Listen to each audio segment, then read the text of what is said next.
मंडला के आरईएस क्रमांक 1 की कार्यपालन यंत्री गीता आर्मो ने अपने ऊपर लगे भ्रष्टाचार के आरोप को झूठा और निराधार बताया है। कार्यपालन यंत्री ने कहा कि अभी कुछ दिनों पहले एक निर्माण कार्य की जांच की थी जिसमें अनियमितता पाई जाने पर उक्त कार्य का बिल रोक दिया था। इसी बात का मुद्दा बनाकर उन पर भ्रष्टाचार का झूठा आरोप लगाया जो बिल्कुल सत्य नहीं है।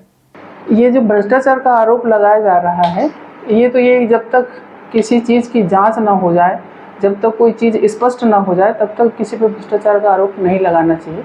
लेकिन ये है कि मीडिया स्वतंत्र है, वो कुछ भी अपनी भाषा में शब्द लिखते रहते हैं। कायदे से इस तरीके से नहीं होना चाहिए था। देखिए, ये जो है ये सब मनगढ़ंत बातें रहती हैं।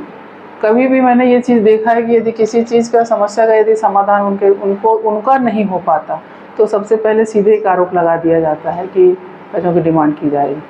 जबकि जहाँ तक ये है कि जब से मैं आई हूँ मैंने इस तरीके से कभी कोई चीज़ किया नहीं। हाँ, इसमें जैसे मेरे ऊपर जो भी अभी मतलब पेपर में मैं कई दिनों से जो पढ़ रही हूँ कि इसमें टेंडर की प्रक्रिया और फिर ये सारी जो चीज़ें हैं, इसमें जो है आरोप जो है जिस तरीके से लगाया जा रहा है वो सारा निराधार है।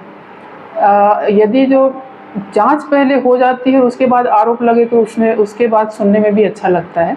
जैसे टेंडर की प्रक्रिया के बारे में भी कहा गया है कि मतलब ये अपने हिसाब से करें, जबकि सारे जो टेंडर की प्रक्रिया जो है 20 लाख तक के काम जो होते हैं उसकी टेंडर की प्रक्रिया ई के पास में पावर है। बाकी उसके ऊपर के जितने भी जो टेंडर हैं वो एसी के थ्रू लगते हैं, तो ये जबलपुर सर्किल ऑफिस से लगाए जाते हैं। तो सारे जो काम है वो नियम के अनुसार ही हो रहे हैं और नियम के विरुद्ध कोई भी काम नहीं हो रहा है। लेकिन इस तरीके से जो आरोप लगा रहे हैं ये टोटली पूरा सब गलत है। अब मैं किसी व्यक्ति विशेष का नाम तो नहीं ले सकती हूँ, लेकिन अभी कुछ दिनों पहले जो है मैंने कुछ जांच किया था और जब मैं जांच करी थी उसके बाद मुझे जो चीज़ सुनने को मिली थी, जो बोला गया था, मेरे को लगता है ये उसी का परिणाम है कि जो मुझे इस तरीके से मतलब एक क्या कहना चाहिए भ्रष्टाचार और ये और वो इस तरीके जो आरोप लगा के बेवजह जो है परेशान किया जा रहा है। कुछ काम ऐसे थे जो मतलब एक्सपर्ट साइड कंडीशन सही तरीके से हुए नहीं थे, इसलिए जो है उनके पेमेंट क्या उसमें जो है हमने अपना